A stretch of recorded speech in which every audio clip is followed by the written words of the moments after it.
It all starts with a game called Prison Day, created by a dark cosmic god just to pass the time. This forced participation game features dungeons of varying difficulties, and players are chosen at random. However, if you fail on this journey, you'll be permanently sealed inside the game with no chance of escape. Because of this, everyone believed they could defeat the boss, get an S-rank card, and become a winner. But in the midst of all this destruction, the sole survivor of this cruel game was just one person. Our protagonist thought that by clearing dungeons and growing stronger, he would achieve his desires, but the outcome was becoming a god. Yet, he seems anything but happy with this ending, declaring he won't become a member of the Dark Gods. An entity then tells Tokiya to join to gain eternal life and the power of a god so they can rule together. This dark being then questions if he will truly abandon his qualification to become a deity. Tokiya confirms, lamenting that even after making all the right choices, he ended up losing his mother, his friends, and his girlfriend. Next, we see flashes of the protagonist's memories, showing that everyone important to him was lost in this game. The Dark God addresses the lone survivor, Kurosu Tokiya, and asks for his next wish.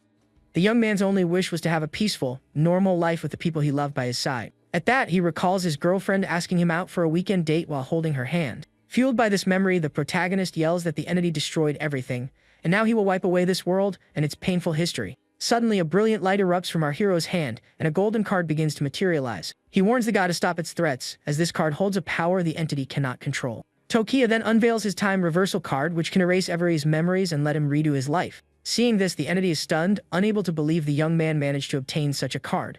The being remarks that this is interesting and hopes to meet him again before vanishing. With an intense glow, the time reversal effect of the golden card activates. Tokiya vows that he will return prepared and won't let anything precious be taken from him again. Suddenly, the protagonist's eyes fly open, showing that the effect worked. He jolts awake in a hospital bed, completely disoriented and unaware of his surroundings. Looking around with a bewildered expression, the young man tries to process what just happened. The protagonist stares at his own hands, finally realizing he successfully traveled back in time. He scans the room and wonders if he's really in Midorasaki City Hospital. Just then, his mother enters the room and worriedly asks if he had another nightmare. With a gentle smile, she approaches and comforts him, saying she's there and he doesn't need to worry. Seeing his mother alive and well before him, Tokiya is utterly shocked and softly calls her name. He remembers that in the previous timeline, her consciousness was sealed in the game, leaving her in a vegetative state. Overcome with emotion, the young man embraces her tightly, telling her how much he missed her. Confused by her son's reaction, she asks if his condition has worsened. We learn that Kurosu Tokiya has been hospitalized since childhood with a severe dissociative disorder. Because of this, he constantly hears the voices of multiple personalities in his head, but no one believes him.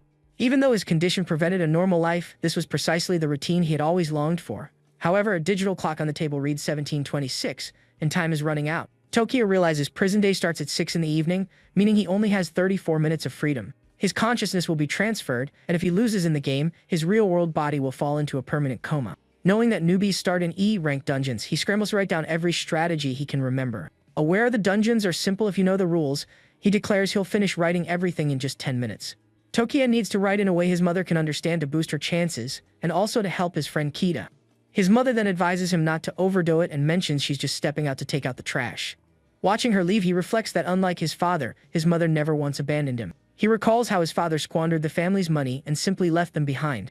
His mother raised him alone through countless hardships, and he only now understands that the most precious things were always by his side. Abruptly, his room door swings open and someone enters. It was his friend Kita carrying his favorite snacks. The protagonist remarks that it's been a long time. His friend is confused since they saw each other just 3 days ago. It's revealed this is his childhood friend, Jaegonu Chikita. Kita was the only one who defended him as a child, when others treated him poorly because of his condition. However, in his past life, his friend was lost trying to help him, and our hero vows not to let that tragedy repeat itself.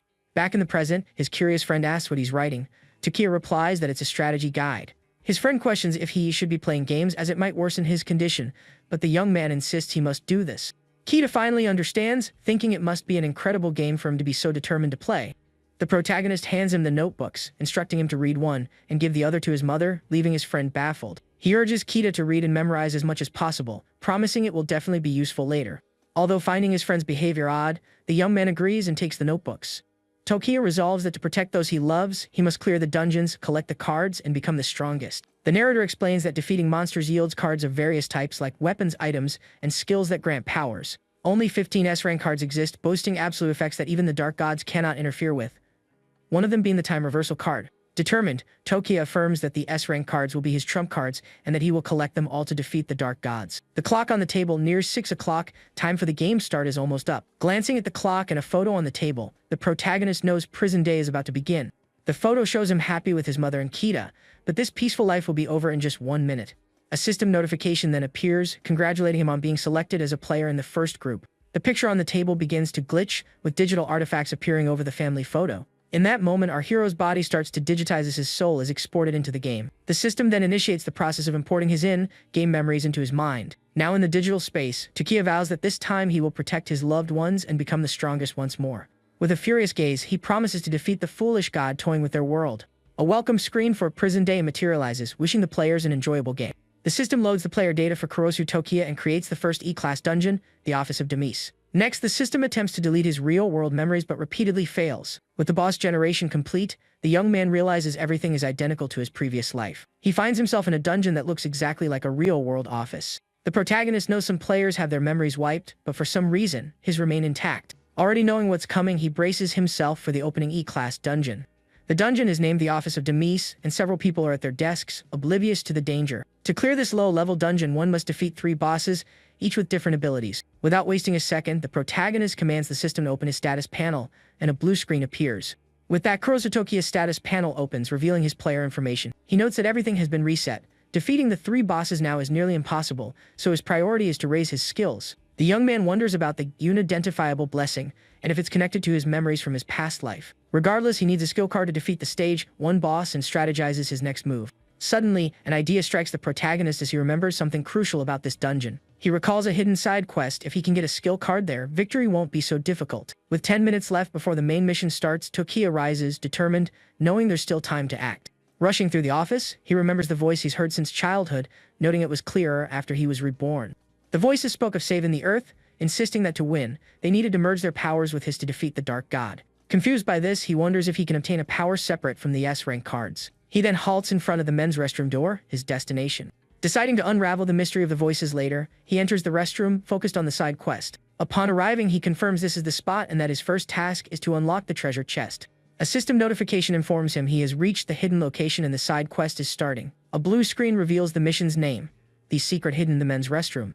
Wasting no time, the protagonist kicks the stall door with force, yelling that he'll clear this at top speed. Inside the stall, a small blue horn creature is startled by the sudden intrusion.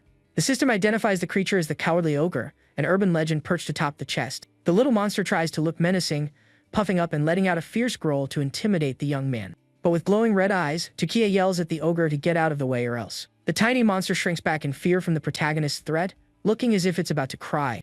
With a terrified shriek, the small blue creature scrambles and leaps away from the young man. A system notification pops up, informing him that the Cowardly Ogre has been defeated and he secured the chest. The hero muses that such a weak creature was guarding the treasure. It fled the moment he threatened it. But the system states that while the chest contains the reward, it can't be opened without a key. Unconcerned, the protagonist simply stumps hard, shattering the treasure chest. At this, the system merely announces that the player has successfully broken the treasure chest.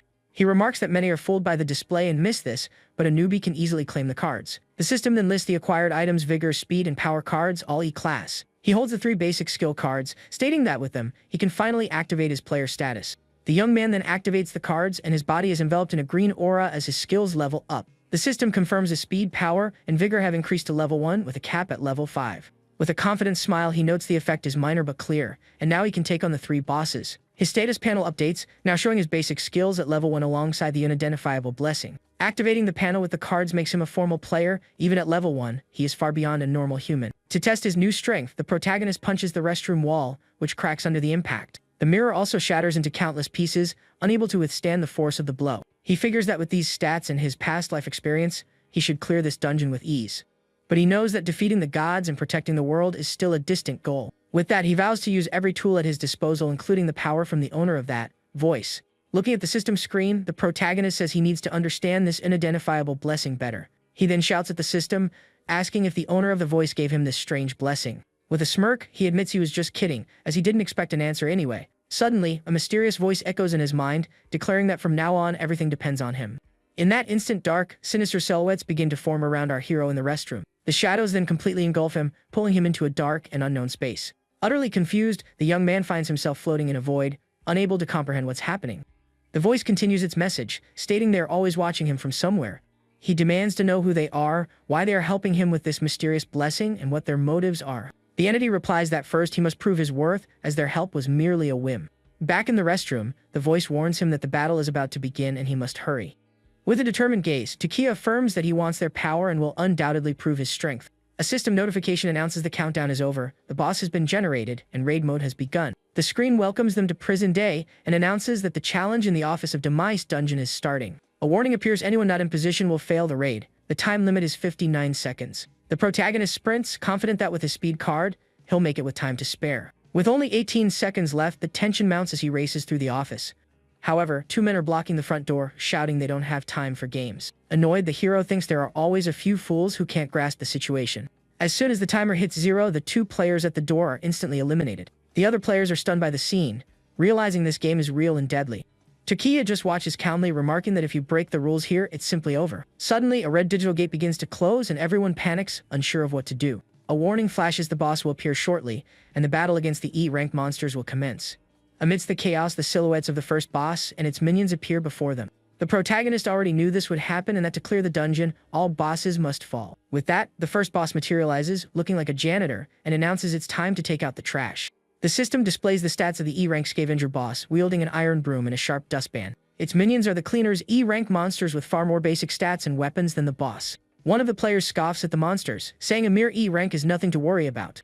A huge man agrees, boasting he'll take down those weaklings with just a few good punches. Takia warns everyone to stay calm, as their strength defies common sense, and they shouldn't be arrogant. He knows that even at level 1, these monsters are beyond what a civilian can handle. Brute force is a death sentence. The large man gets angry and tells the protagonist to shut up, since he barely made it in time and has no right to talk. With a wicked grin, he declares he'll strike first and shoot to the top of the elimination rankings. The man is already dreaming of becoming a billionaire with cars, mansions, and women. High risk, high reward. He then charges forward, yelling for the monster to become just another stepping stone to his vast fortune. However, the boss parries the attack with its iron broom, which glows with an intense green energy. The brute is sent flying, landing hard on the ground and leaving the other players terrified. The boss then announces that the cleaning shift has started, and its minions advance on the horrified players. The boss laughs, declaring that all the trash here needs to be sanitized, while players scream for help. But amidst this chaos, our hero remains composed, preparing to spring into action. He lunges at one of the monsters, landing a powerful punch that sends it flying back with force. Upon impact, the minion hits the ground and dissolves in a green light, signaling its defeat. The young man states that to clear the game, the boss must be defeated, he needs to get stronger and claim an S-rank card. The other players are stunned to see someone fighting even after the brawny man was taken down. One of the minions gets back up, insisting it must continue cleaning the trash, proving it's not done yet. Wielding a broom, the protagonist attacks the monster with a powerful, energy-infused vertical strike. The minion dissolves into light particles, and a red card appears in its place as a reward. He explains that the reward notification only appears if you secure the final blow, otherwise, you have to finish the job. The players are dumbfounded, wondering who he is, since he's clearly stronger than the muscular guy from before. The young man muses that even at a low level, defeating these monsters could yield one of 3 cards. Without delay, the protagonist decides to activate the power card he just acquired in battle. The system confirms that his power has increased from level 1 to level 2 with the card's activation. Immediately after, another of the boss's minions appears, ready to attack our hero with its iron broom. He knows that after awakening, even a single level difference is enough to overwhelm an opponent. The monster charges forward with its broom, attempting to strike our protagonist. But with a smirk, the hero declares the monster isn't even worth his precious time. With a single swift and precise blow, he defeats the minion, which vanishes into light before him. He obtains another power card, raising his power level to 3 and making him even stronger. Suddenly, the young man senses an attack from behind and spins around to defend himself. With a swift and precise motion, he uses his iron broom to counterattack and defeat the creature. Takia then says with an air of superiority that cheap shots don't work on him. A system notification confirms he has defeated another cleaner and obtained an E-rank speed card. He smiles, holding the new green card, noting that speed is another crucial attribute for victory. The boss and its remaining minions turn to the young man, calling him filthy, disgusting trash. The narrator explains that due to the aggression value, players with many takedowns are targeted more heavily, increasing the difficulty. The hero knows the boss's skill boosts its power, so he must fight alone and take them down one by one. With that, the boss and its last 2 minions charge at our protagonist with everything they have. Takia yells to the other players, telling them to throw things at the monsters to buy him time for a counterattack. He thinks that if there's anyone here with potential, he can help them clear the dungeon, allowing more people to survive. However, the other players are terrified, saying they'll be eliminated if they attack the monsters. Seeing their cowardice, the protagonist realizes he'll have to create his own opening. The boss charges forward, broom raised, shouting trash as it prepares to strike. But the young man hurls a keyboard at the monster, which blocks the attack and creates a small window of opportunity. The other players are surprised by his move and the hero lets out a ho, seeing that it worked. One of the players then yells at the others that the young man is fighting for them and they need to help. But the man in the suit holds him back, shouting that normal people like them can't fight monsters. The boss becomes enraged at the players, declaring it will sanitize all these piles of trash. With that, the monster charges toward the other players, who scream in terror at its approach. A player screams in desperation, begging for someone to do something as the monster closes in. But Toki acts swiftly, taking down the 2 remaining minions at once and saving the young man. With a confident smile, he thinks that at his current stats, he can end this in a second. Only the boss remains. The system rewards him with another speed card and a power card for defeating the minions. The boss then turns to another player, shouting that it needs to sanitize the trash, while the man begs for help. Then, the protagonist appears behind the monster and coldly states that the only trash here is him. With a single, precise, and powerful blow, he finishes off the boss, which collapses with no chance to retaliate. The system congratulates player Kurosu Tokiya for successfully defeating the first stage boss. With this, the contribution ranking is unlocked, and the young man is awarded prizes for defeating the boss. With 700 points, he takes first place and learns that the leaders receive the number 1 S-rank card. He reflects that he didn't obtain this card in his past life and wonders about its power. He notices the other players still haven't defeated any monsters, but knows that staying on top will be a challenge. It's explained that the ranking includes every player invited to the first dungeon worldwide. The arrival of Prison Day occurred simultaneously across the globe, affecting countless people at once. He recalls that in his previous life, there were many powerful individuals with unique and incredible abilities. Since the rewards and rankings change with each dungeon, he must always clear them with a perfect score. Now stronger than ever, he vows to defeat the Dark God, and to do so, he needs the number 1 card. The system then displays his rewards: 2 Vigor cards and 2 special cards, Purity and Iron Seed. He's surprised by the Iron Seed, remarking that he got lucky, as it can create a weapon based on his aura. The Iron Seed card creates a dedicated iron weapon and offers a chance to obtain a special one. He thinks the best possible weapons would be a sword or a katana and hopes for good luck. The protagonist then turns to the man with glasses who helped him earlier, surprising him. Tokiya notes that the man assisted him in a dangerous situation, a quality necessary for a good player. The hero thanks him for distracting the boss, but the man humbly says he was just trying to save himself. Because of this, he offers the man some cards, explaining they can awaken his powers and help him. But the man with glasses feels awkward and refuses, insisting the protagonist should be the one to use them. Tokiya insists, telling him not to be shy since he helped and deserves the reward. He then demonstrates how to use the cards, thinking he needs to boost his own attributes for stage 2. Without wasting another moment, our hero activates his own cards to prepare for the next challenge. His power and speed stats rise to level 4, and the man with glasses finally understands the process. Adachi then activates his cards and feels his body become lighter, experiencing a level up for the first time. His status window appears, revealing his name, Adachi Fumihiko, and his new basic attributes. He's shocked to see he gained experience points without directly defeating a monster. Tokiya explains that simply contributing to a fight grants experience, and leveling up also raises attributes. Adachi then asks for our hero's level, and he replies he's already at level 4, leaving the man stunned.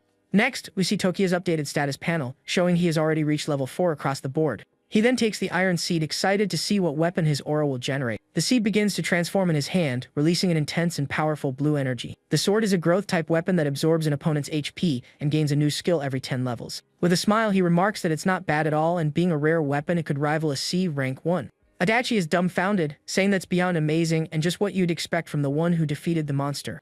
The protagonist thinks the new weapon is nowhere near what he used in his past life, but admits it has potential. A system notification congratulates everyone for successfully clearing the first stage of the dungeon. Immediately after, stage 2 is announced, and all players must proceed to the boss's refectory. The young man realizes everything is unfolding exactly as it did in his past life, which calms his nerves. He then invites Adachi to join him, and the man with glasses accepts without hesitation. Tokiya explains he wants an intelligent companion for the future, and Adachi is an excellent choice.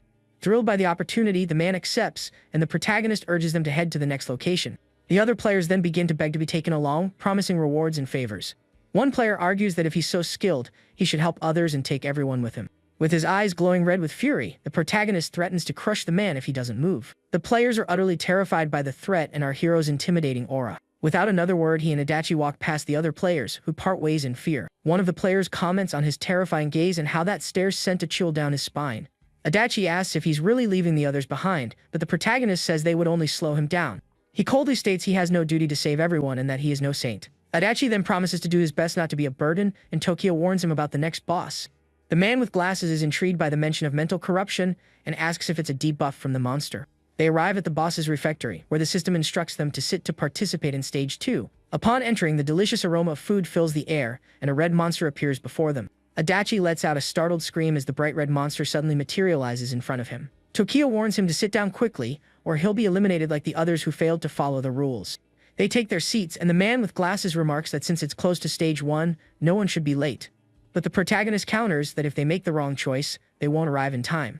Meanwhile, the other players are running desperately down the hall, regretting not having left sooner. The countdown hits just 10 seconds and the tension builds for the late players.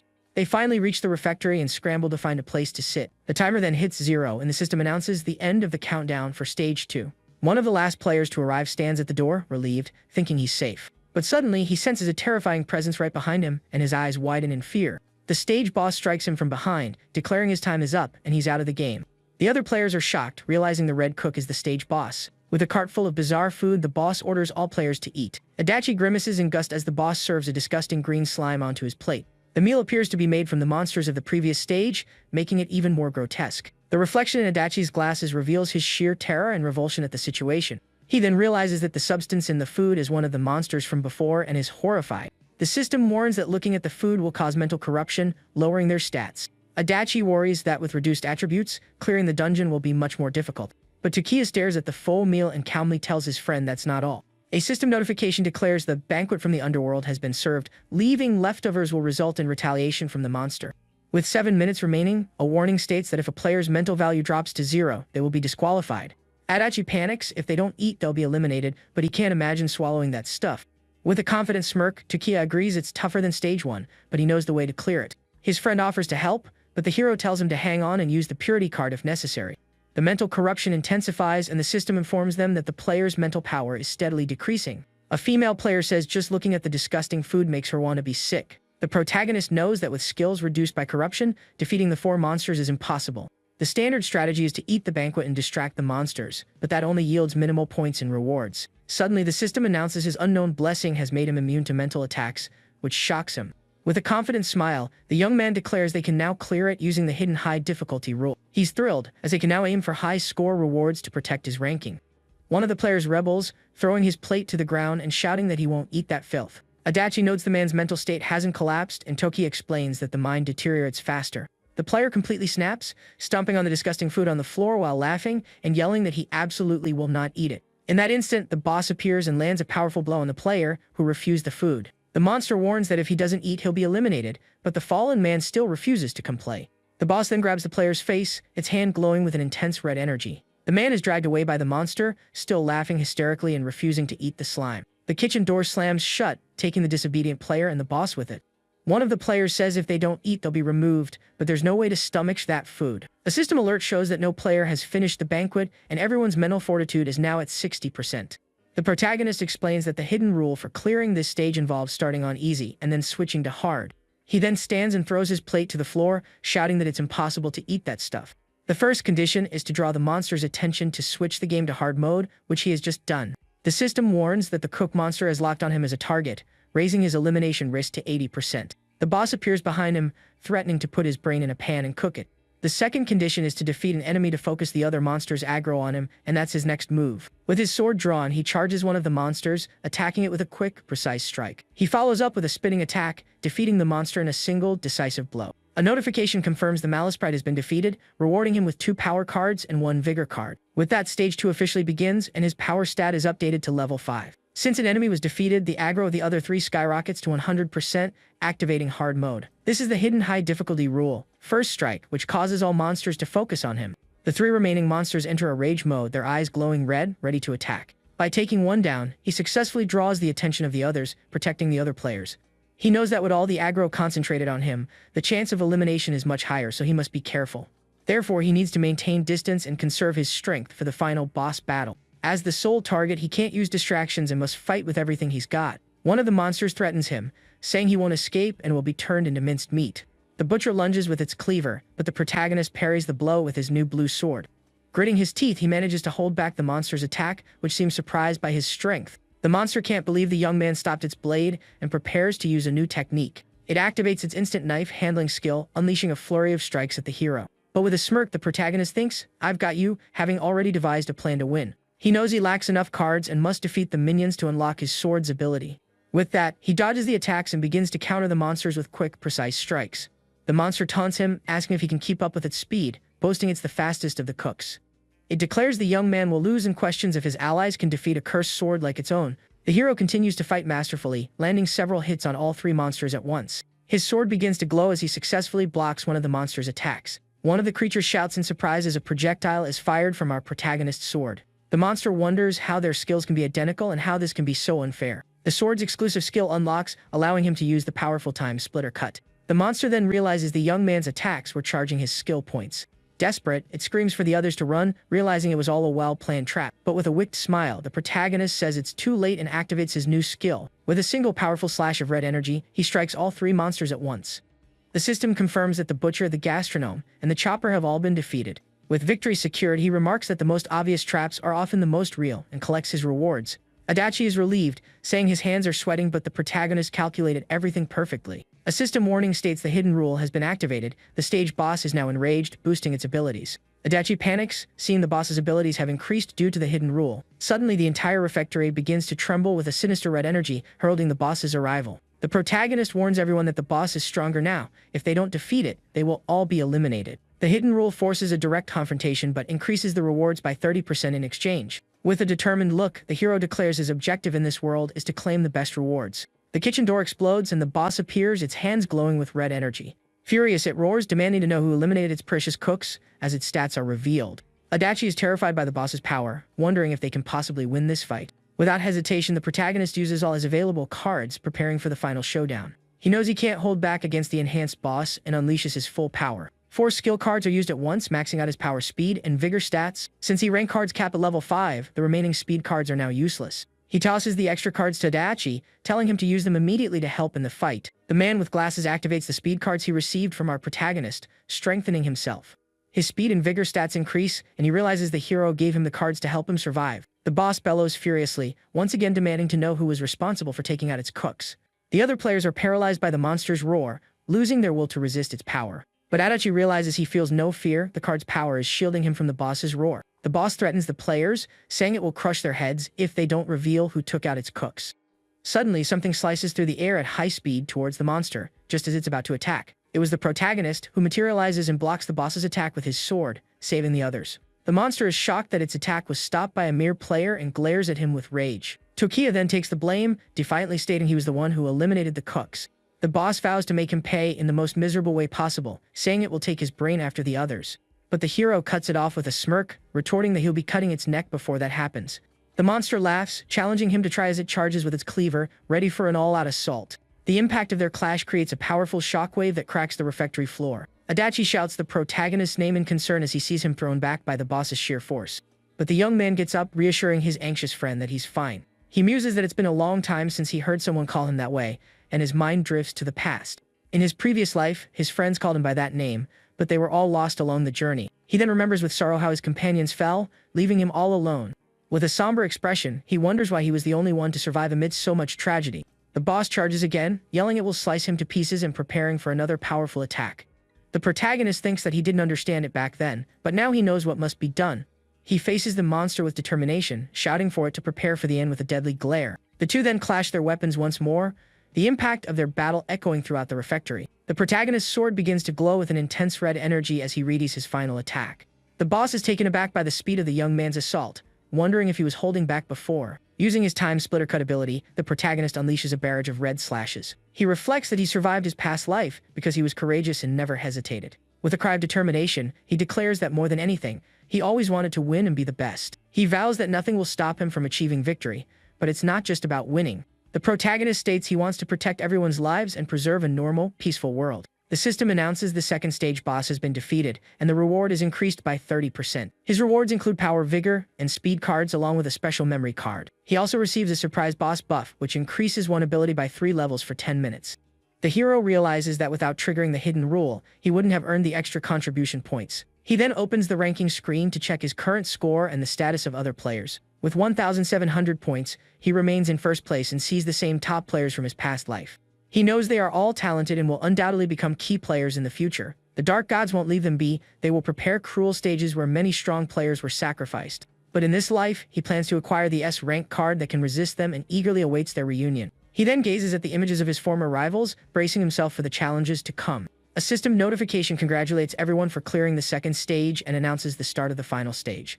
The remaining time is just under 5 minutes, and all players must proceed to the underground lobby. With a serious expression, the protagonist prepares himself. The final, most challenging stage is about to begin. He then calls out to his friend Adachi, who responds promptly, ready to follow his lead. Adachi timidly follows the protagonist, feeling somewhat intimidated by his powerful presence. He then gets the young man's attention and offers him a tissue, which leaves the hero a bit confused. His friend holds out the tissue, approaching to offer the small gesture of kindness. Tokiya asks if it's a napkin, and Adachi explains he found it on a table and thought he could wipe his face. With an awkward smile, he adds that if he were more useful, his new friend's burden would be lighter.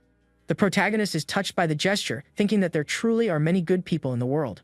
He reassures him that's not true and that he's been a great help, which moves Adachi. Suddenly, several blue creatures appear in the hallway, announcing that the 2 previous stages have been breached. With a wicked smile, the monster tells everyone not to hold back and to devour everything in their path. The countdown to reach the lobby begins, giving them just over 4 minutes to get there. Adachi asks if the trick to beating the boss was his speed and if having high stats guarantees victory. The protagonist explains that it's not that simple, as it also depends on individual skill.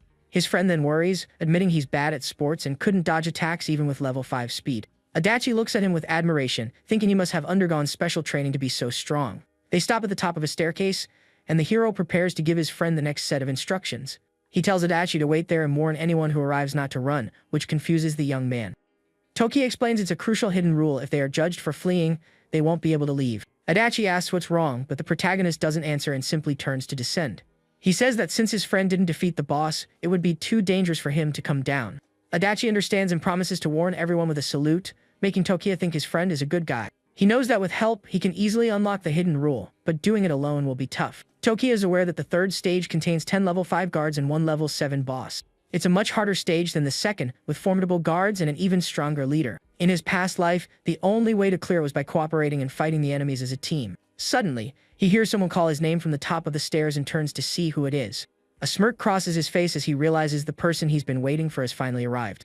In his past life, this person also discovered the hidden rule, and it was the key to their group's victory. His name is Konomi Yuya, and in the previous timeline, he stood out even before our protagonist. Adachi tries to convey the "don't run" message, but Yuya misinterprets it as mockery. Tokiya steps in, clarifying that it's not a joke but a warning from a teammate. Yuya acknowledges his impressive performance in the 2nd stage, admitting he didn't need any help. But now that he understands the situation, he wants to challenge the hero to prove who is the strongest. He lunges to attack, but the protagonist warns him to focus on defeating the next boss first. The hero states he's facing the wrong enemy and that they should join forces to win. With a single swift and precise blow, he strikes Yuya in the chest, sending him flying backward. The young man is shocked by Tokiya's superhuman strength, unable to believe what just happened. He wonders if it's a game-induced boost or some kind of special ability he's unaware of. The protagonist then offers Yuya 3 cards, inviting him to join the battle. With a suspicious gaze, the young man asks what he means by "join you," and glares at him. The hero confirms, adding that if he joins him, the 3 power cards are his. The protagonist then flicks a memory card at Yuya, which hits him squarely on the forehead. The green card glows brightly, beginning to restore the young man's memories and leaving him stunned by the sensation. Tokiya knows that erasing memories hinders unity. Without them, there's no reason to protect anything. He's aware that the Dark God understands human nature, and this is its greatest weapon against them. The memory awakens Yuya's recollections, and a green aura completely envelopes him. The hero says he knows who Yuya cares about and asks if he'll accept his proposal now. Yuya remembers his younger brother and realizes he must survive to see him again. He then asks if, by joining the protagonist, they are guaranteed to clear the dungeon. With a confident smile, Tokiya assures him they will and tosses him the 3 power cards. Yuya promises not to forget this favor and activates the cards, boosting his power stats. Tokiya announces he'll go on ahead, as there are still enemies to be defeated along the way. He then activates his own power cards and the surprise boss buff to prepare himself. The hero knows that even at level 7, the next boss will be a challenge, and he needs more power. Fortunately, the buff increases his power by 3 levels, making him significantly stronger for the battle. With a smirk, he thanks the boss for the assist and notes his power has risen another level. Suddenly, several blue monsters appear before them, ready for the stage's final combat. The monsters mock the 2, calling them scrawny and claiming they won't withstand their powerful attacks. For the first time, Yuya feels the monster's intimidating presence and is slightly unnerved. He then wonders if the 2 of them alone can truly defeat these powerful creatures. But the protagonist reassures him, stating the 2 of them are more than enough to win. The system displays the player's stats, with Tokiya at power level 11 and Yuya at level 2. With his power augmented, the protagonist declares that he is now the stage boss and prepares to attack. He charges at the monsters with his sword drawn, but Yuya shouts for him to wait and not to rush in. The young man thinks the hero's actions are suicidal and doesn't understand why he's taking such a risk. Yuya recalls his underground fights, where he always faced strangers in dangerous combat. He knows the best strategy in these situations is to carefully analyze one's opponent. With a confident smile, his opponent charges forward, aiming a powerful and precise punch. He closely observes the enemy's movements, preparing to counterattack and defend. With a swift motion, he dodges the blow and lands a powerful punch that knocks his opponent down instantly. But Tokiya warns him not to advance blindly or he'll be defeated by the blue monsters. One of the guards calls him a weakling and threatens him with its electric baton as its stats are revealed. The monster then lunges with a preemptive strike, attempting to hit the protagonist with its baton. With his sword ready, he prepares to counterattack, delivering a powerful and precise blow. Yuya is impressed by the young man's speed and power, wondering if he was holding back before.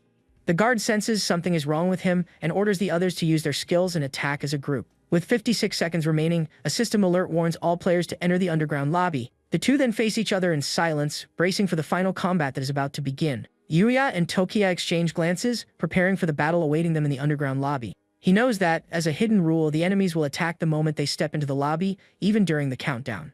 With his sword glowing blue, he attacks the guards with a powerful, spinning strike. With 49 seconds left, he thinks he needs to defeat as many monsters as possible to protect everyone. Adachi tries to calm the other players, reassuring them they have plenty of time to reach the lobby. The protagonist realizes his friend has understood the plan and is pleased with his quick thinking. With 21 seconds remaining, Adachi instructs everyone to enter the underground lobby in an orderly manner. He understands the hero's intention is to stall until the last second, preventing anyone from entering the lobby prematurely.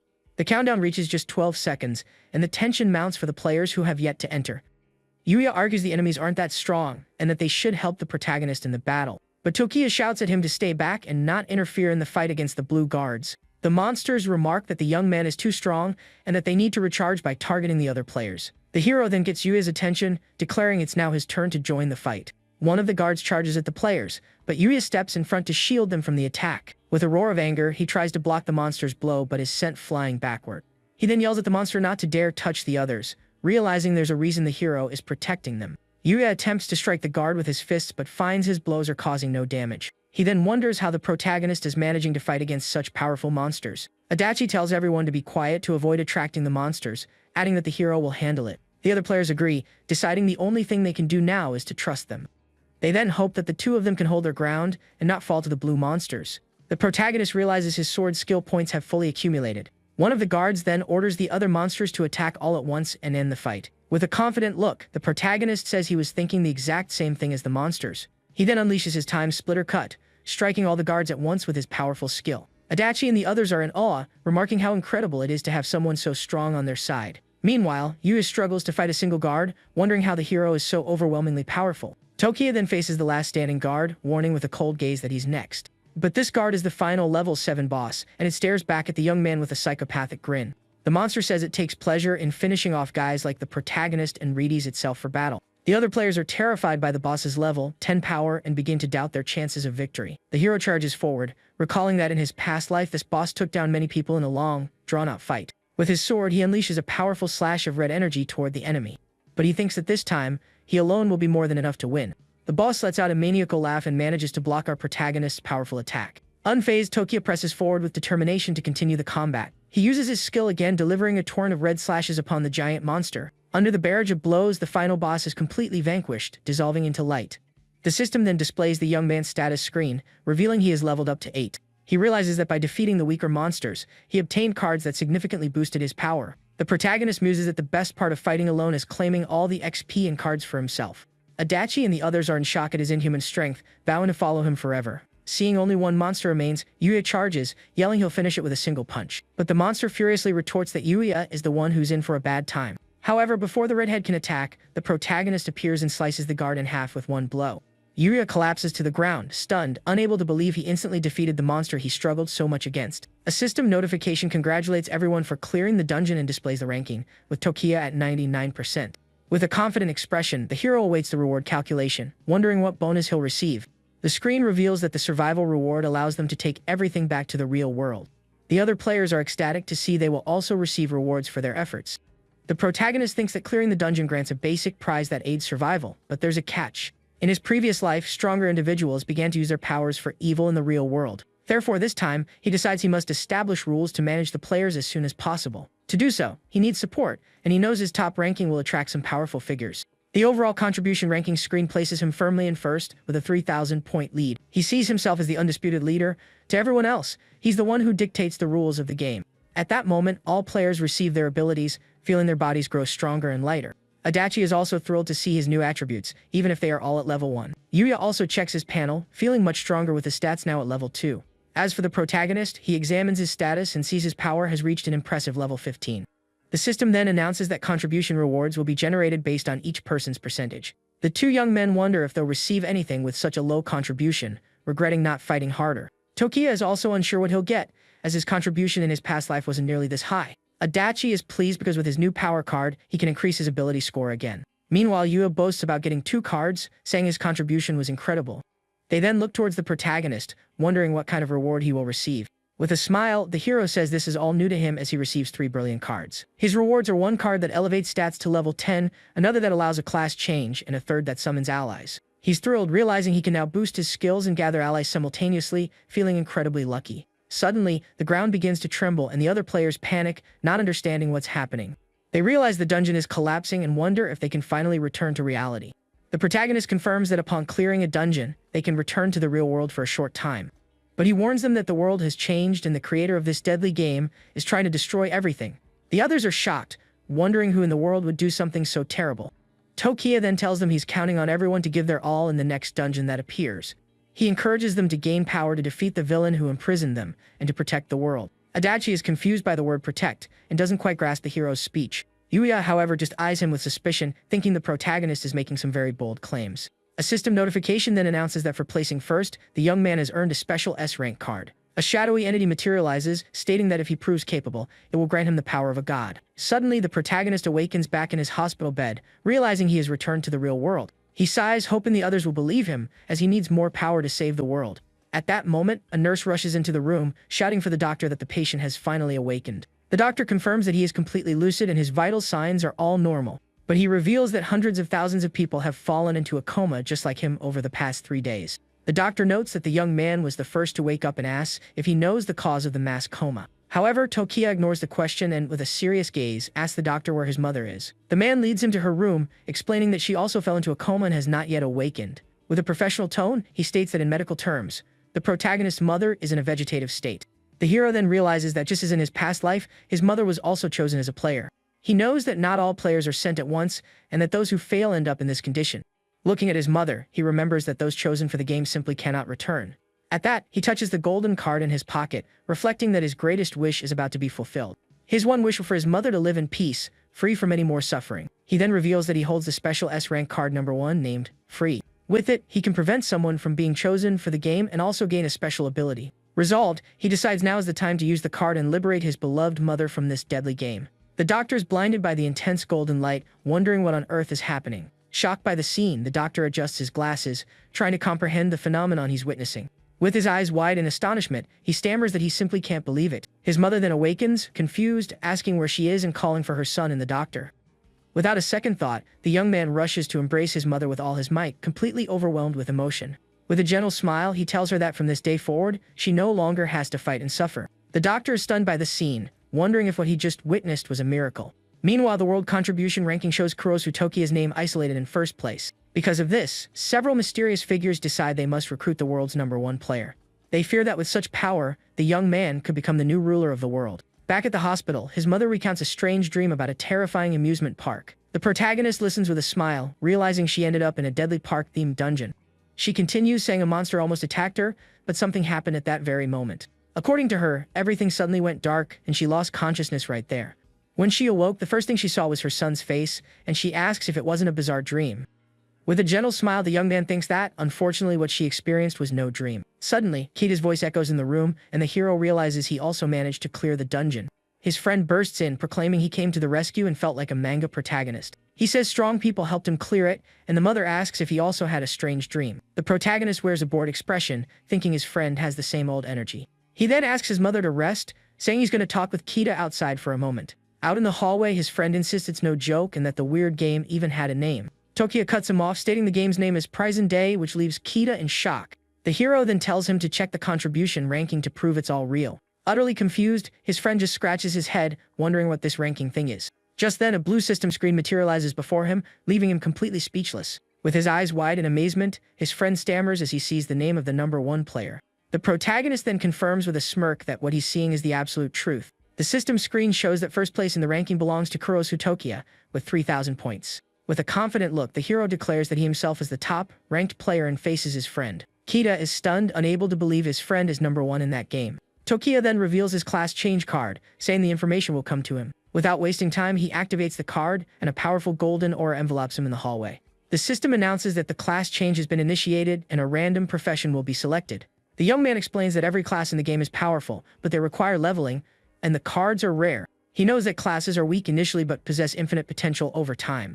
One of the 3 supreme classes is the Messenger of the 4 Elements, who commands the powers of nature. The second is the descendant of the Black Flame Dragon, who transforms into a mighty, giant dragon.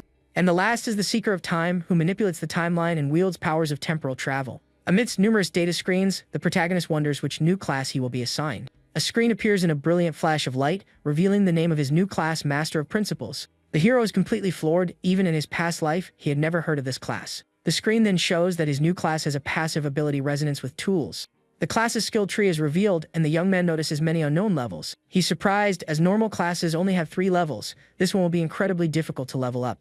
With an excited smile, he thinks that if he reaches the end, he'll gain unbelievable power. His friend remarks that he's apparently the first person in the world to achieve a class change in the game. Kita then becomes desperate, calling out the protagonist's name, unsure of what to do. The hero asks what's wrong, and his friend throws himself on the floor, begging for help. With a pleading expression, he begs his friend to carry him and help him get stronger. Suddenly, a nurse appears in the hallway and asks if she's interrupting something. The protagonist looks at her, remembering how much trouble he had with bills in his past life. She then informs him that the hospital payments are over a month late, and the money is needed. His friend offers his card to help, but the hero declines, saying he'll handle it. He reflects that in his past life, he managed this by working as a bodyguard using his physical strength. With determination, he says he relied too much on his mother, but now he will resolve things himself. The nurse excuses herself and steps away to take an important call. With a confused expression, she answers the phone, trying to process the information she's receiving. Shocked by the news, the woman stammers, asking if what she heard is really true. With a huge smile, she announces that someone has paid off all the hospital's debts at once. She then points to the protagonist's friend and says that even the bald guy's portion was covered. The young man gets annoyed by the nickname, clarifying he's not a patient and is just visiting his friend. The two stare at each other in silence, and the protagonist points toward room 226. At that moment, a blond man and his 2 companions appear in the hallway and approach them. The man asks with an air of superiority where he can find Kurosu Tokiya in this hospital. The protagonist and his friend are confused, wondering who these strange people are. The man asks if they are friends with Kuroju and requests they pass on an important message. With a smirk, the protagonist thinks that the major players of Prison Day have arrived early. His friend then asks what they want with Tokiya, eyeing them suspiciously. Kita analyzes their attire and realizes they seem to be very important individuals. He then wonders if they've come for his friend because he's the world's #1 rank. His friend reflects on the money they paid, wondering how much a lifetime's worth of expenses would cost. The nurse then whispers to the protagonist that those were the people who paid the bills. The hero calmly replies that he's already aware, leaving the woman a bit confused by his reaction.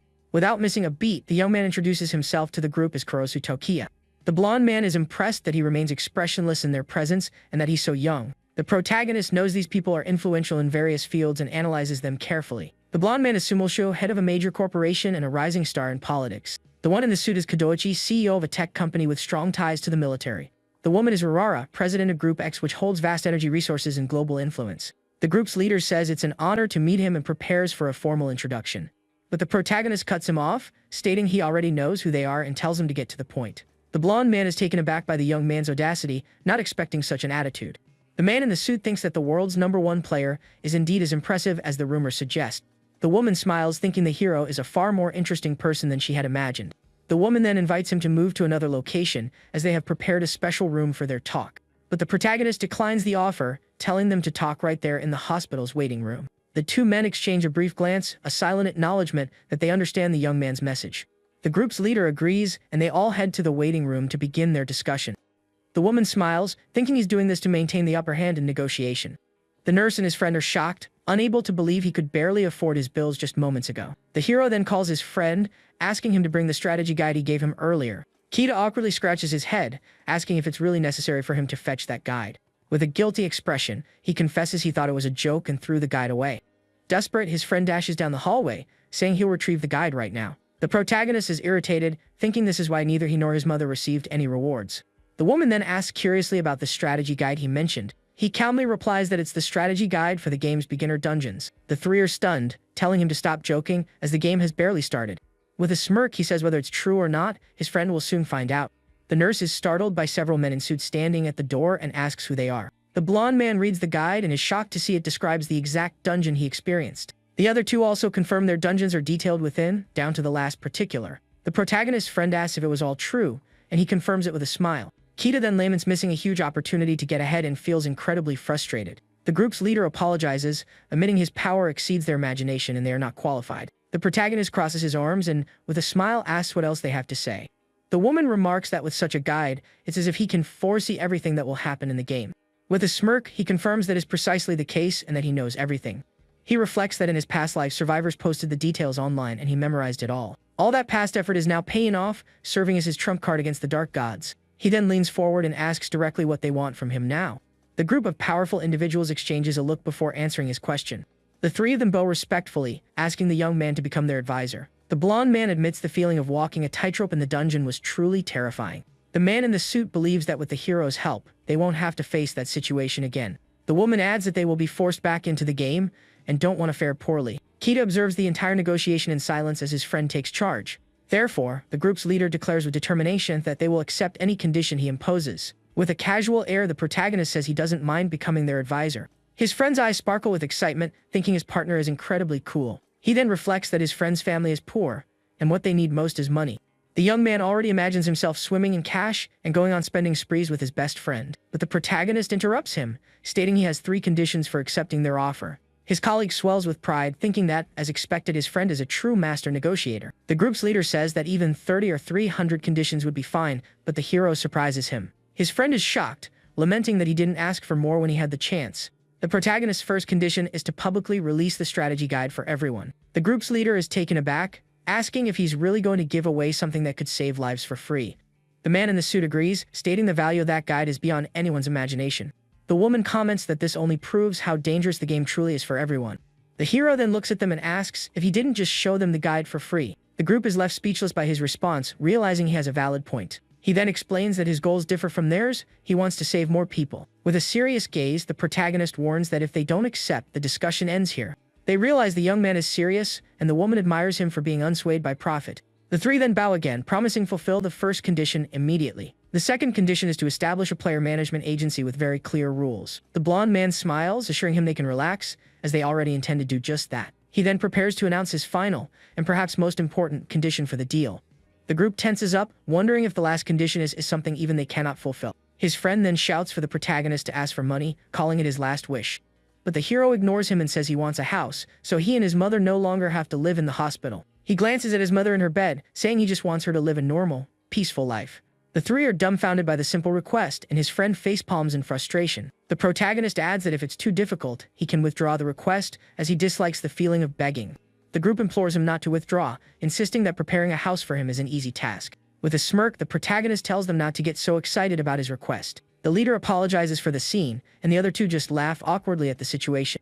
They think that of all the conditions, this is the easiest and the one that will most increase his favor toward them. He then concludes the matter, saying he needs to return to his room as he has other things to handle. The hero warns that the countdown for the next prison day will begin shortly. The three are shocked by this information, asking if what he said is really true. At that moment, a 3-day countdown appears before them, proving the young man was right. He then informs them that once they fulfill the second condition, he will provide the strategy for the next dungeon. The three bow respectfully, saying they will do as he commands without question. The protagonist then turns and heads back to the hospital room to rest. The powerful group watches the young man depart, preparing to carry out his orders. One of the security guards informs them that someone wishes to meet with the protagonist. The man in the suit gets annoyed, telling him not to bother the protagonist and to have the person wait outside. But the security guard stammers, asking if the young woman who arrived is the girlfriend of the young man in the room. The group is surprised by the question and turns to see who this person is. Kita then freaks out, saying the girl is Mr. Kurosu's person and that they make a great couple. With a look of betrayal, he grabs the man in the suit, demanding to know how Tokiya could get a girlfriend. But the young woman interrupts, telling him not to say things that cause misunderstandings, as that's not the case. His friend ignores her, continuing his dramatic display, insisting he won't let her pass. One of the women in the group glares at the girl with contempt, remarking that it's been a while. The protagonist then recognizes the girl and says with a serious look, "So it was you all along." With a wicked smile, the young woman remembers how she rejected and humiliated him in front of everyone in the past. He thinks that he never had feelings for her, but now she has also become a player. The girl approaches with a bouquet of flowers, saying she's deeply sorry for what happened in the past. The powerful group senses the hero's genuine hatred for the woman and decides to wait before intervening. His friend erupts, accusing her of insulting the protagonist in front of the entire school. She claims she was young and foolish and now deeply regrets her actions from back then. But the young man cuts her off, saying she only came crawling back because she saw his name on the ranking. The young woman is left speechless by the accusation, as the others stare at her with disdain. The woman in the group realizes the girl is just an opportunist and judges her with a single glance. The girl tries to defend herself, pleading with him not to leave her to fare poorly alone in the dangerous game. His friend gets furious, shouting that she didn't just reject him, she insulted and humiliated him. The protagonist calms him down, reminding him they are in a hospital and need to leave. Before departing, he looks at the girl and states that, for the record, he never liked her, not even for a second. She panics, saying that if he saves her, she'll even let him be her boyfriend and whatever else he wants. The girl runs after him, promising she'll never leave his side if he helps her. But as she reaches the door, she's blocked by two enormous security guards who stare at her sternly. The two men in suits and sunglasses do not let her pass, glaring at her with an intimidating look. Unfazed, she claims to be Tokia's girlfriend and demands they let her through immediately. The woman from the group then remarks that it doesn't seem like Mr. Kurosu wants anything to do with her. The group's leader then orders the guards to escort her out, and they complete instantly. His friend celebrates, asking if getting rid of her didn't feel good for the protagonist. With a serious expression, the hero thinks that based on his memories, she should be in the hospital now. He then walks to his mother's room door, preparing for the reunion he has long awaited. With a swift motion, he opens the door and finally finds the person he was searching for. A beautiful girl with white hair and red eyes looks at him with a gentle gaze and a smile. The girl is so beautiful she seems to glow, and the protagonist stares back at her. His mother then informs him that Eureka is here to see him again and has been waiting for his return. With a smile, he says it's been a long time since he's seen her and greets her with a wave. The young woman is confused, saying she was just there last week and that it hasn't been that long.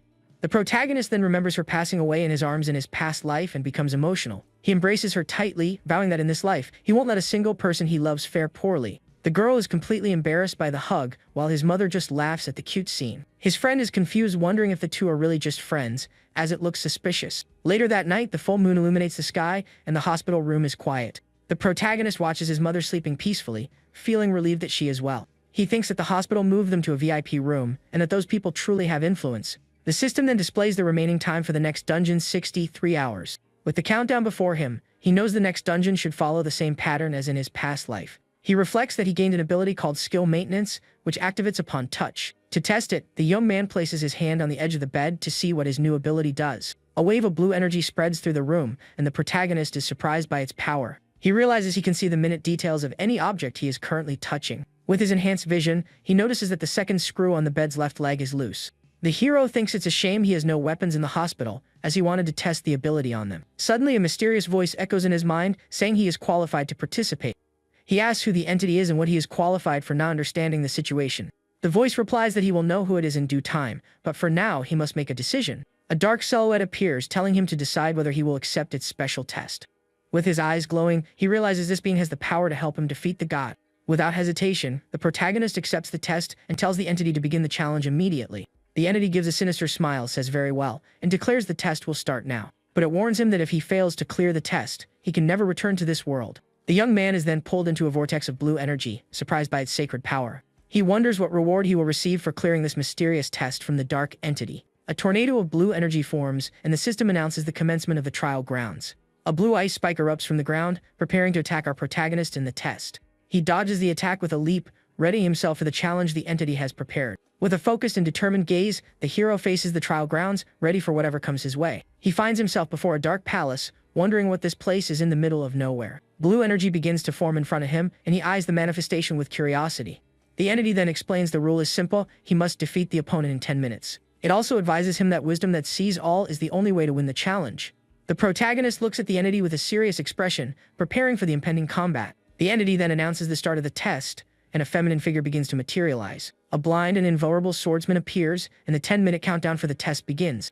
The young man eyes the skeleton within the armor, wondering if that is his opponent. With a smile, he finds the battle between the strongest player and the strongest swordsman intriguing. A blue sword is granted to him, descending from the heavens in a beam of light for the combat. The hero wields the weapon, remarking it's perfect, as he wanted to use his new ability anyway. But the system informs him that resonance cannot be activated, because the target is not physical. He then realizes the ability only works on physical entities and that the sword is an illusion. With a determined look, he declares he won't waste any more time and will clear the test at once. The swordsman charges, and the protagonist challenges it to show him the power of the strongest swordsman. With a smile, he praises the opponent's skill as they exchange sword blows. The enemy attacks with a spinning strike, but the hero manages to defend with his blue sword. He notes that despite the large sword, the opponent's movements are incredibly fast. The blind swordsman continues its assault with a relentless series of quick and powerful strikes. The protagonist then wonders if this swift and powerful attack is its ultimate move. The swordsman attacks with full force, but the protagonist manages to dodge and counter-attack with precision. He remarks the move is incredible, but that the opponent's guard was left wide open during the attack. He then wonders if the swordsman is also an illusion, just like the sword he's using. Therefore, he says he won't feel bad about finishing it off and continues his assault. The young man thinks the wound he inflicted should have been fatal, but the opponent seems to feel nothing. He then realizes it had no effect and that the strongest swordsman truly cannot be harmed. The protagonist finally understands the meaning of his opponent's title: no one can defeat it. With only 5 minutes remaining, he wonders what he must do to win. He continues to evade the swordsman's attacks while trying to devise an effective strategy. The hero recalls the entity's hint, realizing it must signify something important. Amidst one of the attacks, he notices a skull caught in the swordsman's hair and is surprised. He realizes the opponent is protecting the skull and that it must be its weak point. With that, the young man understands the swordsman's oath is to protect the person behind it. He then gets an idea and prepares to put his new plan into action to win the challenge. The entity states that a technique that caliber is unworthy of receiving its special blessing. With a wicked smile, it asserts that no matter what swordsmanship he uses, he cannot win. The protagonist then leaps over his opponent, preparing to attack the skull directly. The swordsman spins around in shock, realizing the young man's strategy, and tries to defend. The entity is surprised by the hero's boldness, not having expected such a move. The young man then shouts for the swordsman to open its eyes and see the person it's protecting. The swordsman turns and faces the skull it had been protecting on its back all this time. Upon seeing the skull, it lets out a cry of pain and despair, and its body begins to disintegrate. It clutches the skeleton and weeps in sorrow as its body turns to dust and flames. With only 51 seconds left, the protagonist watches his opponent vanish. He says the answer was in the hint. He needed to make the enemy realize the truth. The young man understands the sword he received was merely a misdirection for the test.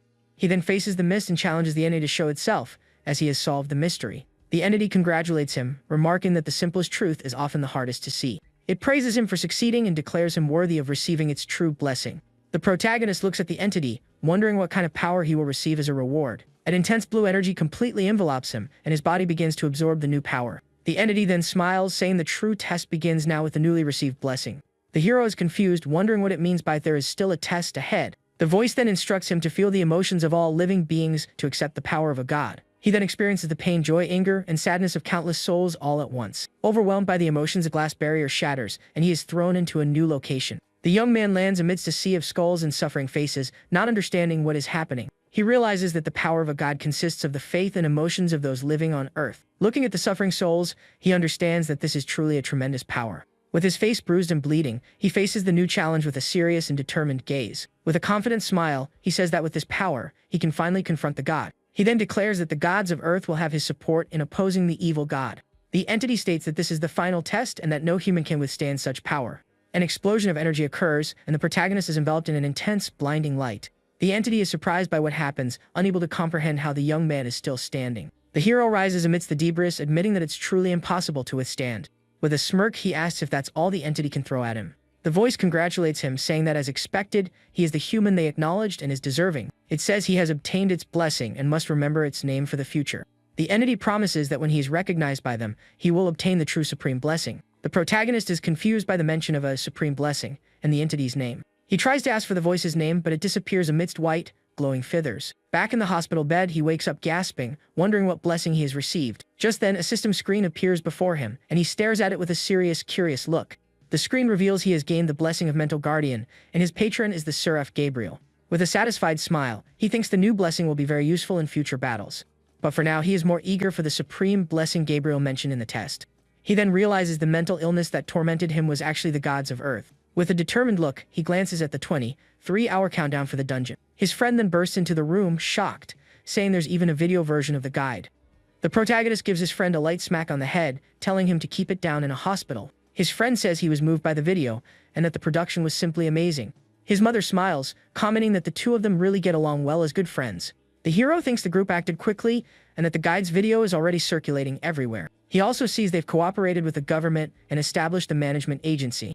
Looking at the ranking, he thinks this could serve as a catalyst for other players. Suddenly, the nurse informs him a car has arrived to pick him up outside. His friend rushes to the window, confirming the powerful group has indeed come for his partner. With his eyes sparkling with excitement, he yells that it's true and the scene is impressive. Outside, a limousine and several black cars with security guards await the protagonist. The woman from the group asks the young man to inform the hero she came personally to pick him up. His friend runs in the room, announcing that all three have come to get him from the hospital. The protagonist then stands, says he understands, and that he'll be down to meet them shortly. His mother worries, asking him not to get his hands dirty with any crime. He reassures her not to worry, as he hasn't done anything wrong. With a smile, he says he's actually saving the world, which leaves her quite confused. With a serious look, he states that eventually, everyone will know the truth and says his goodbyes.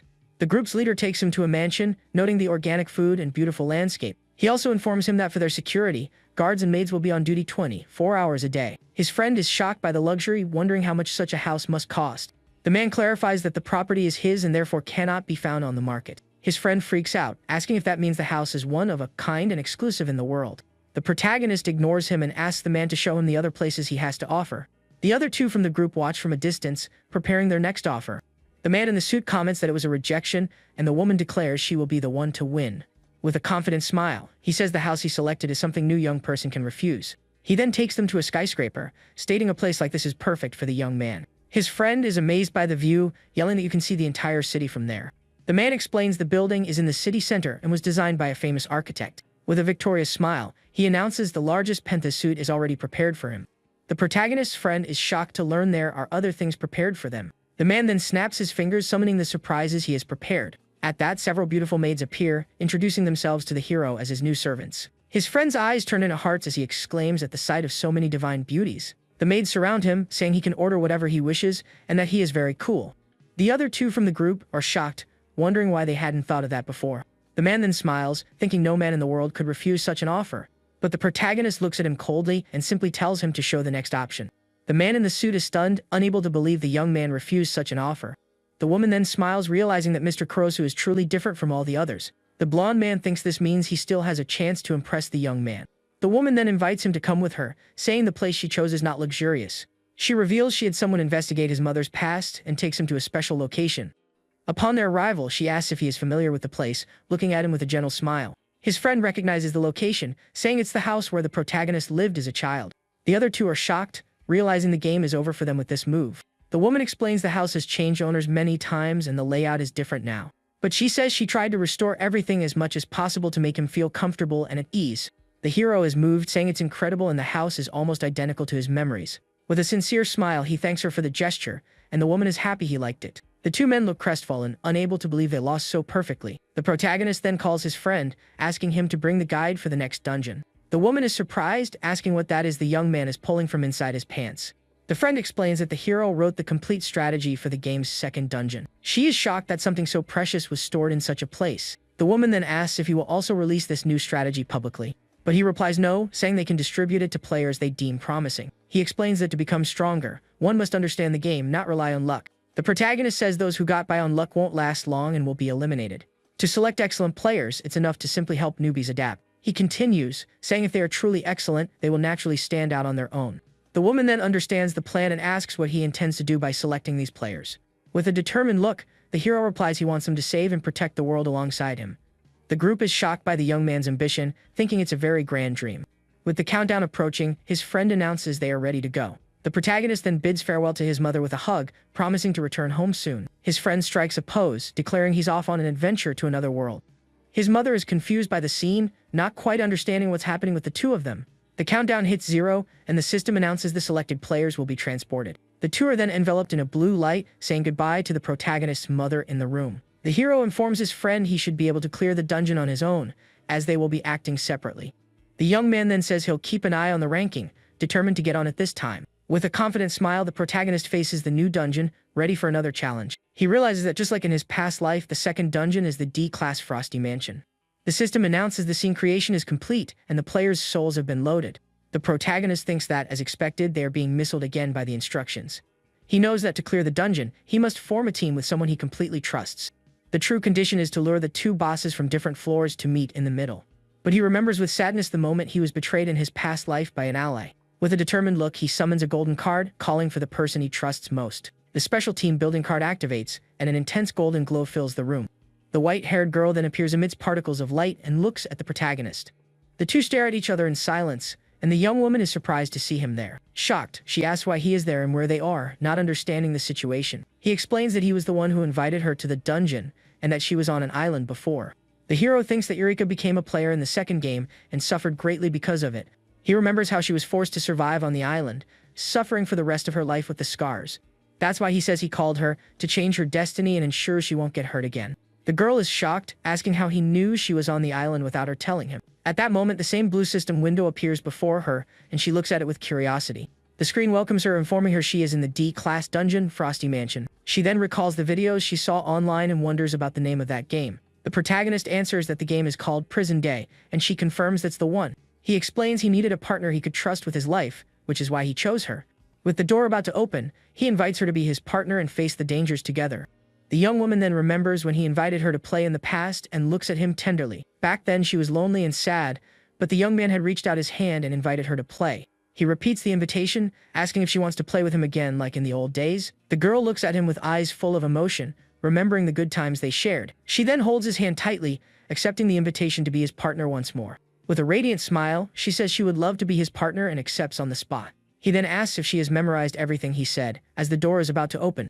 The young woman confirms, saying it's an exploration game and she shouldn't touch anything carelessly. She also knows it's not a mansion but a multi-story labyrinth full of monsters. To clear it, they must make the boss from the top meet the boss from the basement in the middle. The protagonist confirms and with a serious look announces he is opening the door to the dungeon. The white-haired girl says yes, and that she will do her best to help him on their journey. With the countdown at 0, he opens the door, and the two enter the Frosty Mansion for the challenge. The hallway is completely frozen, covered in ice and sharp stalactites everywhere. The young woman complains about the cold, and the young man comforts her, saying a card will make it more bearable. Suddenly, a shadow flits past a door, and the hero prepares for the encounter he was anticipating. He thinks that, just as he imagined, the traitor from his past life has also appeared in this dungeon. A man with a knife appears, complaining about the cold and wondering if monsters will show up. He then sees the two of them, and looks surprised to find other people there. With a smile, he asks if they are also players and approaches with a friendly demeanor. The protagonist knows he will ask to form a team, and that he appears to be an honest guy. But in reality, he's a shameless coward who betrays his own teammates. He remembers how the man would hide behind him during fights because he was weak and cowardly. With a smirk, the protagonist prepares himself, knowing exactly what will happen next. He recalls that when he used all his strength to defeat a boss, the traitor stabbed him in the back. The young man recalls that the traitor backstabbed him just to steal a skill card.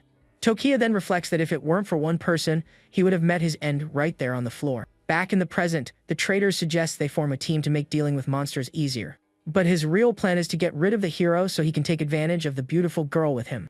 The man also covets the protagonist's sword, telling himself he will definitely take it. With a fake smile, he extends his hand, saying that in a game like this, they need to cooperate. However, the protagonist retorts that he stabbed him first, and now he's returning the favor with his sword. With no chance to react, the traitor is struck square in the chest, completely shocked by the pain. With a cold gaze, the hero tells him to experience the same suffering he felt in his past life. The young man then turns to his partner and calmly asks if she has any questions about this. The girl replies that she doesn't, as she trusts he has a good reason for everything he does. He then invites her to go find some skill cards, and the young woman agrees immediately.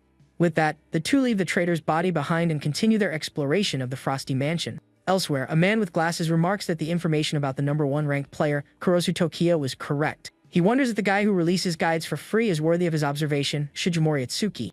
Looking at the ranking, the man with glasses thinks that he simply can't decipher the hero's intentions. Back with the protagonists, they sense a strange presence, certain a monster is nearby. A monster called the Hanged Man appears, and Eureka shouts a warning that it's heading towards them. With sharp claws and a glowing eye, the creature charges with full force to attack the two players. The girl screams her partner's name, holding onto him tightly as the monster closes in. But the monster doesn't even have time to react before it's met with a powerful punch that sends it flying. With a bored expression, the protagonist tells the creature it's too loud and annoying. He then fires a powerful energy beam from his hand that hits the monster dead on. The attack pierces through the creature's body, causing a large explosion at the end of the hallway. The monster then dissolves into light, leaving behind a vigor card that increases 1 level. Eureka is shocked by the ease of it all, asking if this is how he always fought in dungeons. The hero replies that it isn't, and that this monster was just exceptionally weak and powerless. She gets excited at the idea of stronger monsters, imagining herself in a real horror movie. He then hands the card to her, telling her to concentrate to acquire the new skill.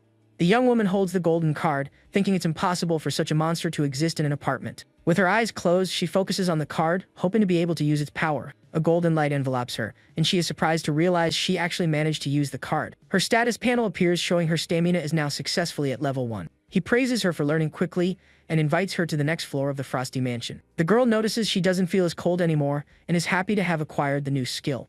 The young woman then questions how he knows so much about the game, asking if he enjoys playing. The protagonist stops walking and looks at her in silence, leaving the girl confused by his reaction.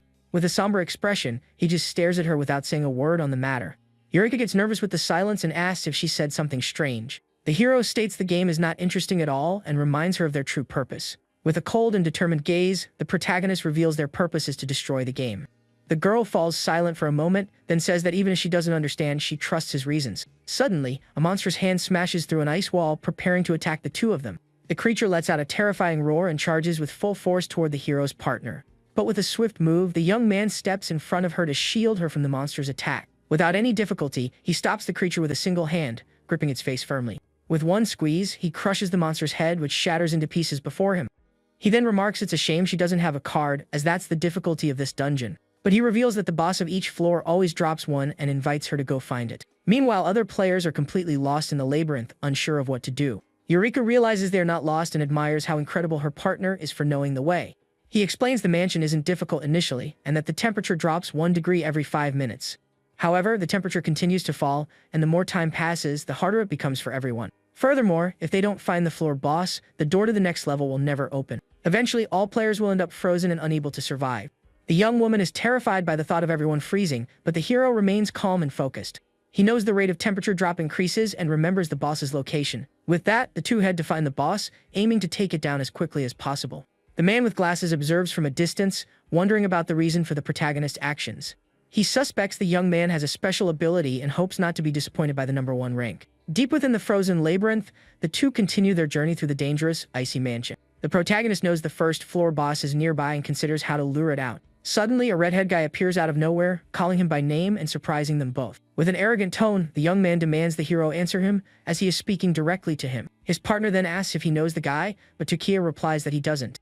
The redhead gets annoyed at being ignored, yelling that they shouldn't underestimate him because he's in the ranking. From a distance, the man in the suit observes the scene, wondering what this new player's rank could be. The protagonist says he has memorized the top 10 and the redhead isn't one of them, then asks for his rank. The young man introduces himself as Zhang Shuo, stating he's ranked 783 but will become #1. The hero and his partner just stare at him expressionlessly upon learning his rank. The man in the suit gets annoyed, thinking he just wasted his time worrying about this. Tokia asks what 783 wants and the redhead shouts that he came to defeat him. He declares he will show everyone that the protagonist's first place rank was nothing but a fluke. But before he can act, the hero lands a casual punch squarely on his face. The force of the single blow sends the redhead and his friends tumbling backward to the ground. With a bored look, the protagonist tells him to get lost as he is very busy. The redhead then pulls out a knife, stating he gave the hero no permission to leave. His friends cheer him on, and the young man says his only target is the hero. The girl is fair game for them. With his face bruised, he yells that he will return the punch 100 times stronger. Tokia thinks they are just idiots, not truly bad people, and decides to teach them a lesson. With a powerful kick, the protagonist shatters a metal door and grabs a pipe to use as a weapon. He then grips the improvised object tightly, preparing for the fight against the troublemakers. With a smirk, he says he will punish all of them with this simple metal pipe. The hero thinks this is perfect, as he needs to lure out the floor boss somehow. He then decides to test his new class ability and activates Tool Resonance. The system reveals the pipe is useless junk but notes its resonance can increase with use. The young man finds it interesting that the ability can evaluate weapons and decides to use it often. The redhead glares at him, saying he's overestimating himself and will regret not using his sword. Unfazed, the protagonist just stares at the group of troublemakers with a look of contempt. The leader then yells furiously for all his friends to charge and attack the hero at once. However, his friends are scared and push him forward, telling him to go first. Annoyed by their cowardice, the redhead yells at his useless friends to attack without hesitation. But one of them reminds him the protagonist is the world's #1 rank and they have no chance. The leader shouts that he doesn't care and will only be satisfied if he can defeat the hero. With his knife ready, he charges, yelling that it doesn't matter if the young man is rank 1 because he is nothing. But with a bored look, the protagonist thinks he will use his screams to lure the boss. Effortlessly, he strikes the redhead with the metal pipe, telling him to use his brain more. His face contorted in pain, the young man is left speechless by the force of the blow. He then collapses to his knees screaming in agony, and everyone is shocked by the scene. The hero then comments that it was a good scream and that the boss must have heard it. Suddenly, a green tentacle appears out of nowhere and lunges at high speed towards the group. The tentacle wraps around the redhead's body, squeezing him tightly and leaving him desperate. With that, the young man is dragged away by the creature with no chance of escape. His friends panic, yelling for someone to run and save their leader. Eureka then asks the protagonist what that thing was that just appeared. He replies that it's the floor boss and that defeating it will open the path to the next level. With that, the hero invites her to follow him, saying there's no need to rush. The young woman is shocked by his speed, wondering if that's the power of a player. She then imagines herself as a superheroine, excited by the idea of gaining powers. From a distance, the man with glasses admires him, wondering if he came all this way to hunt the boss. The man in the suit then decides he must somehow become his teammate. Meanwhile, the redhead's friends yell at the monster to release their boss, who is being crushed. They continue to scream desperately for the creature to stop its attack and free their friend. One of them even threatens the unknown creature, saying he'll finish it off. At that, one of the friends charges forward to try and save his leader from the monster's grasp, but the monster attacks all of them at once, sending them flying with a single blow. At that moment, the floor boss reveals itself as a mutant E+ rank carnivorous plant with high stats. The red head is then pulled into the monster's mouth, screaming desperately for help. From inside the plant's mouth, the young man sees the protagonist calmly approaching. The hero then faces the boss with his sword drawn, ready for the final combat of the floor. The redhead despairs, wondering if the protagonist will actually save him after everything. Without a second thought, the hero charges with his sword and slices through the plant's tentacles. With a single powerful and precise blow, he unleashes a slash of blue energy at the monster. The creature lets out a cry of pain as it is completely bisected by the young man's attack. The redhead finds himself free, shocked to have been saved by his rival. But he realizes the feeling of being saved is more painful than being defeated. The hero then tells him to get up, saying if he wants to reach the top 10, he'll fight with his sword. The protagonist challenges him to reach the top 10 so they can fight as equals. The redhead remains silent for a moment, processing the words of his newly saved rival. With determination, he promises he will definitely get there and thanks him for the save. With the boss defeated, the passage to the next floor opens, presenting two options. To ascend, they must fight mutant monsters. To descend, they must face scary ghosts. The hero's partner finally catches up to him, and the system warns they have little time. The young woman despairs, asking which of the two terrible paths they should choose. The redhead looks at her, noting that while both paths are scary, she seems excited. The girl is thrilled by the idea of monsters and ghosts, saying both options are great. With a smile, she gets excited about the choices and wonders if the protagonist thinks she's odd. He then looks at her seriously, asking which of the two options she truly wants to choose. The young woman panics, realizing she simply can't decide between the two. Suddenly, the man with glasses appears, asking to join their group on the journey. The man introduces himself as Mori Shigeruki, the world's rank 34, and says he can be useful. The protagonist remarks that he has finally shown himself, and his partner is shocked by his high rank. The redhead then scoffs at his ranking, declaring he will surely be a future top 10 player. The hero reveals he noticed he was being followed but decided to let it go. He then remembers that in his past life, the man with glasses saved him when he needed it most. Shigeruki is surprised to have been noticed by the young man and looks at him with curiosity. The protagonist recalls how he was betrayed and thought he would perish at the hands of his former ally, but he was saved by the man with glasses, who said his skill was too good to be wasted. With his glasses gleaming, he promised that if the hero followed his orders, he would let him clear the dungeon. And that's how the protagonist managed to clear the dungeon step by step with his help. Back then, the man with glasses was a true savior to him amidst all the chaos. However, even someone as capable as him eventually lost his life in that cruel and deadly game. At that moment, the young man learned that no matter how strong someone is, to the dark gods, all players are nothing more than simple toys for the amusement of evil entities. Back in the present, the man with glasses asks if something is wrong with the protagonist. The redhead then wonders why the world's #1 rank would bother with a mere rank 34.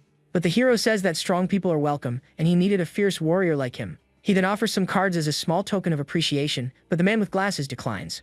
The protagonist thinks that since he helped him in the past, it's now his turn to return the favor. With a smile, Shigeruki says Mr. Kurozu is indeed very strong and accepts the cards. With a smile, the man with glasses offers the cards to the protagonist's partner. The young woman gets incredibly excited, saying that with these, she too can become a superheroine. But she hesitates, looking to her friend for his approval before taking the cards. He then tells her to do as she wishes, as she needs the cards to grow stronger. With a radiant smile, the girl says thank you and takes the cards from her new teammate. Shigeruki says he should be the one who is grateful, thinking that now he can trust them a little. He then decides he will think of a gift for the protagonist when they return to reality. The hero warns that the next floor's boss is stronger and they can't afford to waste time. The two new companions agree and prepare to follow the protagonist's lead. The redhead gets excited, thinking if even the Four Eyes can join, then surely he can too. He declares himself a genius and prepares to ask to join the #1 player's group. With his hand raised, he asks to join the group and fight alongside them in the dungeon. But with a cold, direct look, the protagonist tells him to get out of his sight. The redhead is left completely speechless, unable to believe he was rejected so bluntly. Shigeruki then asks if the hero is familiar with this dungeon, and he replies that its structure is simple. He explains the mansion has 7 floors, and they were on the 4th floor until now. The man with glasses is surprised and asks if he also knows the final boss's weakness. The protagonist reveals there are 2 final bosses, and they cannot be defeated by normal means.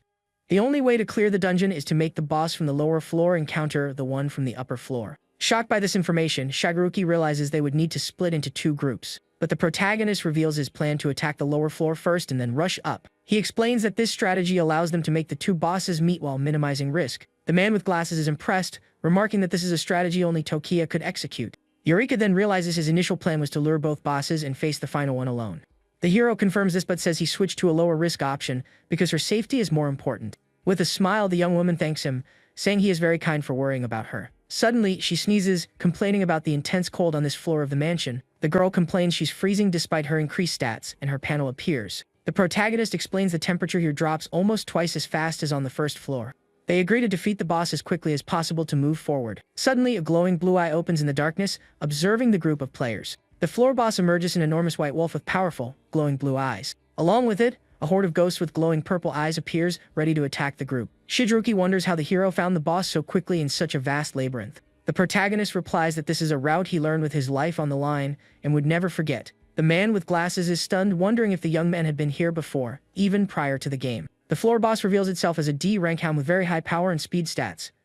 The hero warns that they are coming and tells the other two to focus on protecting themselves. Shigeruki assures him not to worry, promising to protect Eureka with his life. With that, the protagonist feels more at ease, knowing his partner will be safe during the battle. With his sword glowing blue, the protagonist charges with all his might at the enormous white wolf. He challenges the creature to combat, and the monster lets out a furious roar in response. Without wasting time, the hero lands a precise and powerful blow on the giant wolf's head. Meanwhile, the ghost with glowing purple eyes roar and advance to attack. Shigeruki acts quickly, positioning himself in front of Eureka to shield her from the monsters. With swift and precise movements, he begins to fight the ghost using martial arts. He reveals himself as the ninth successor of Bagua, declaring the ghosts are no match for him. With a confident smile, he tells Eureka not to worry, as he will handle everything quickly. But the girl surprises everyone by landing a powerful punch on one of the ghosts with ease. She gets incredibly excited upon realizing she can also defeat the monsters with her new strength. The man with glasses is surprised, thinking that she, too, is full of mysteries just like Tokiya,